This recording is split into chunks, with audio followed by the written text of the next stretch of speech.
De Fogón en Fogón estamos en Montevideo frente al Instituto Nacional de Colonización con las cámaras de Nelsi Sonil. Este es un instituto que fue fundado en 1948 y estuvo prácticamente fundido hasta el gobierno de Tabaré Vázquez. Vamos a tener una entrevista con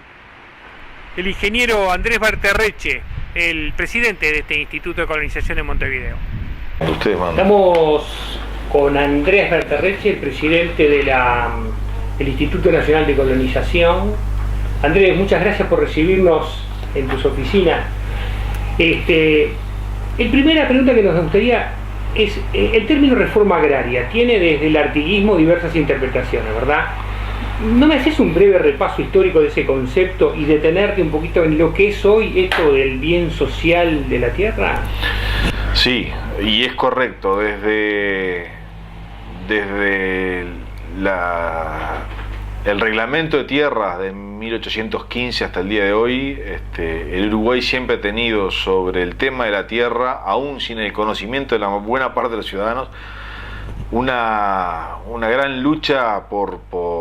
acceder a la misma y por cómo se reparte tal vez el recurso natural, el recurso natural más importante que tiene el país, por lo menos por ahora, que todavía no hemos descubierto petróleo en la base continental nuestra. Pero desde esa revolución que perdió militarmente y después perdió políticamente, porque el producto de la nación que somos no era el previsto por la revolución artiguista, siguieron las luchas civiles que se dieron hasta principios del siglo XX, y todas tenían un trasfondo del acceso a la tierra. Es por eso también que la creación de las primeras políticas de colonización están basadas en tratar de disminuir esos conflictos sobre la tierra. El instituto nace en el año 1948 por un consenso parlamentario, pensando en una herramienta,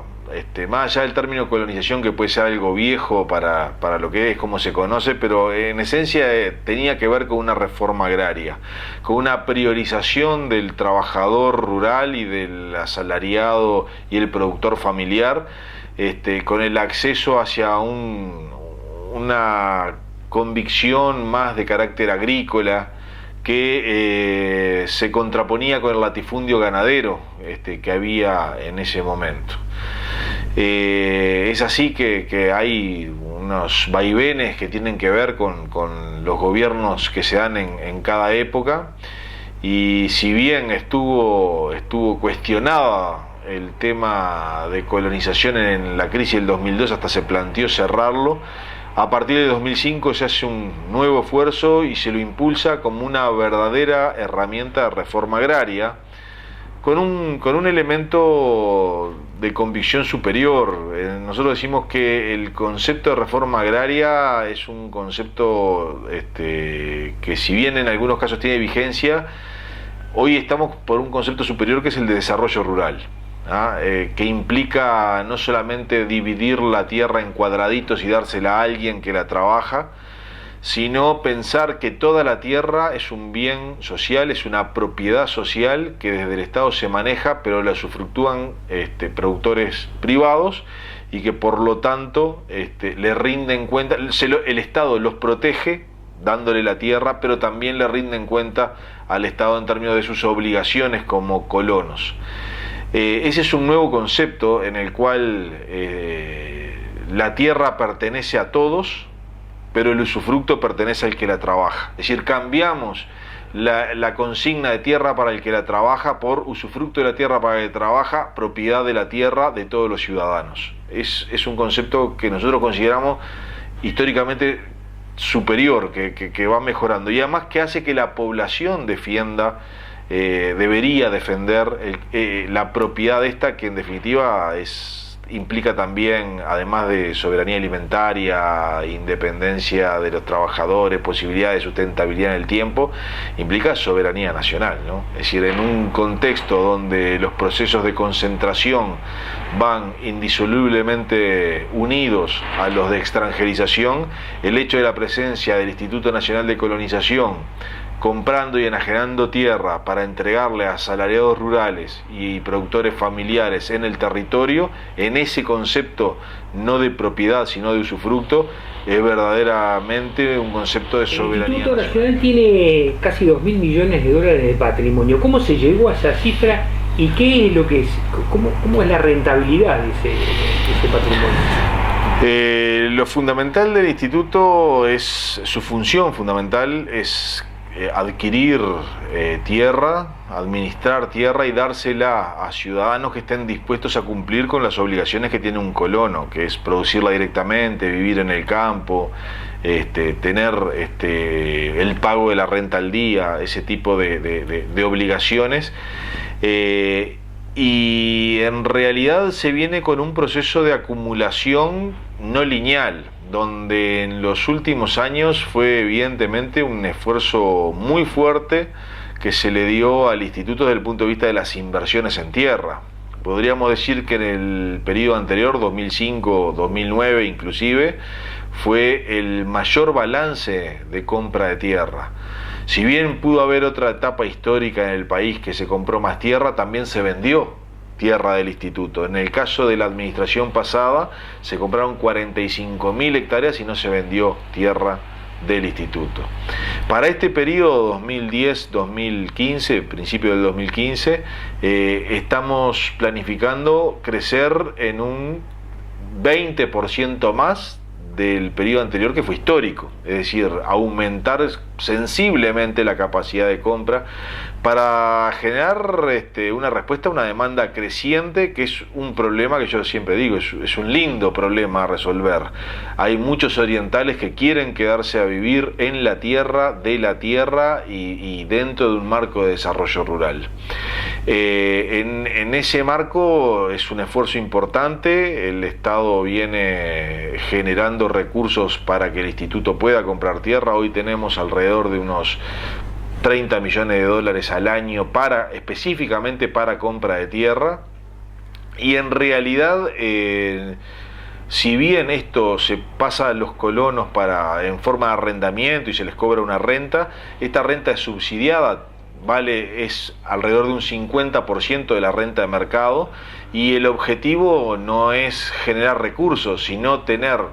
las herramientas posibles para que este instituto funcione y que nos quede un resto para seguir comprando tierra y seguir avanzando en ese concepto de propiedad social de la tierra, que nos sigue pareciendo que es lo más importante, ¿no?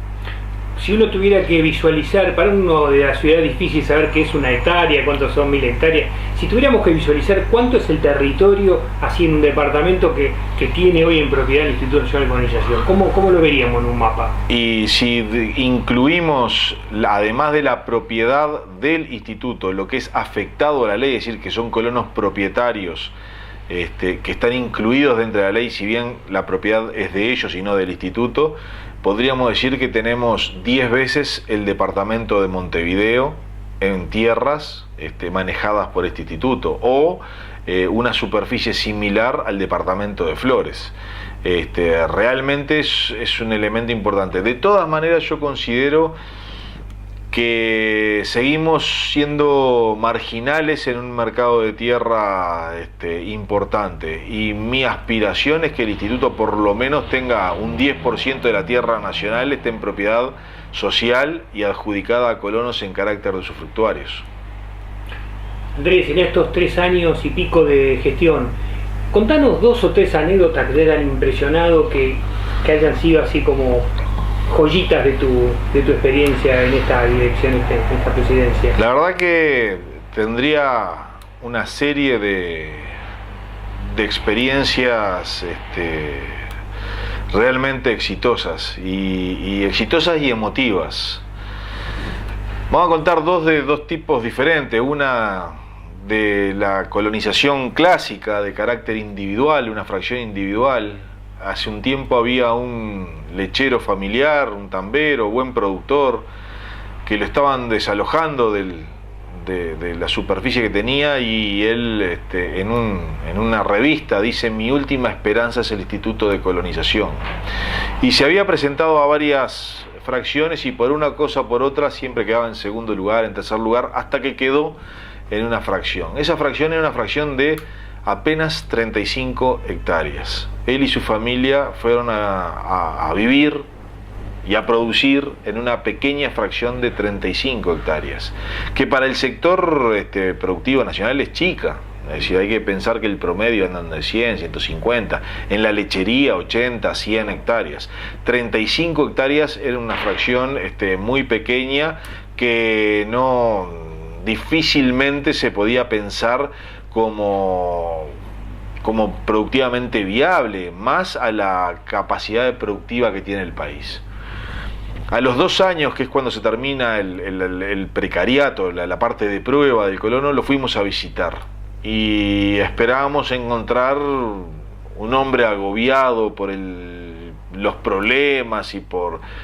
tratar de pagar la renta, y la verdad encontramos un colono al día,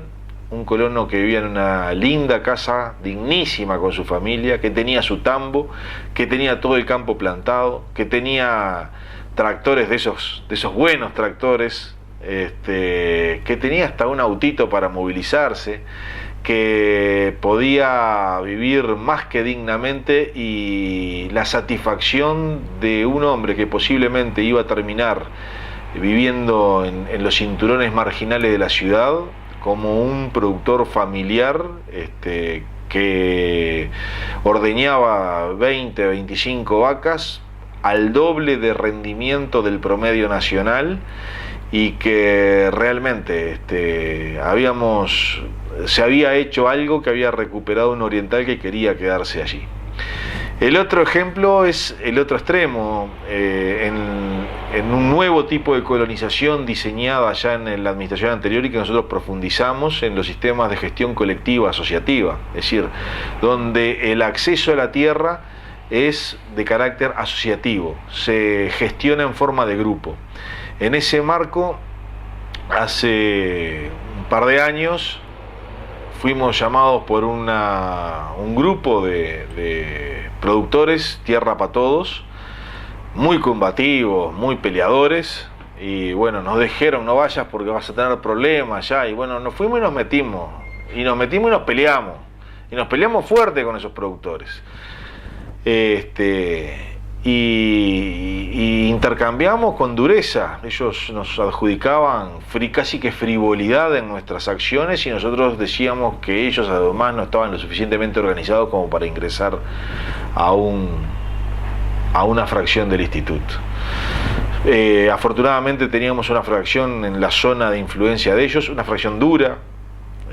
con suelos superficiales, con mucha piedra, y se la dimos para probarlos con la convicción de que iban a fracasar. 2 años después, yo acostumbro a ir los 12 de enero, que es un día feriado del instituto, porque es el día del Instituto Nacional de Colonización, 12 de enero, el día de la colonización. Acostumbro no a tomármelo, sino a irme a comer un almuerzo con algunos colonos o alguna sociedad de fomento vinculada a la colonización. Y ellos me invitaron a ver lo que eran, y pude ver a aquellos paisanos que andaban con el facón atravesado y que habían sido durísimos, emocionados hasta las lágrimas, con toda su familia, en una fracción floreciente, en un verano seco, con los ganados gordos, aquellos peones con hijos que habían podido estudiar en facultad gracias a un enorme esfuerzo, que hoy se hacían cargo de la parte técnica de la fracción, y que además eran ejemplo para toda la región, en un sistema asociativo donde respetaban la individualidad de cada uno de los ganados, pero la gestión era una sola para todos, produciendo bien, pagando la renta al día, y sobre todo, que no es poco, mejorando su calidad de vida y viviendo con alegría. Tal vez vi a un paisano duro, de esos duros, lagrimear al estribar sobre su caballo, y ver que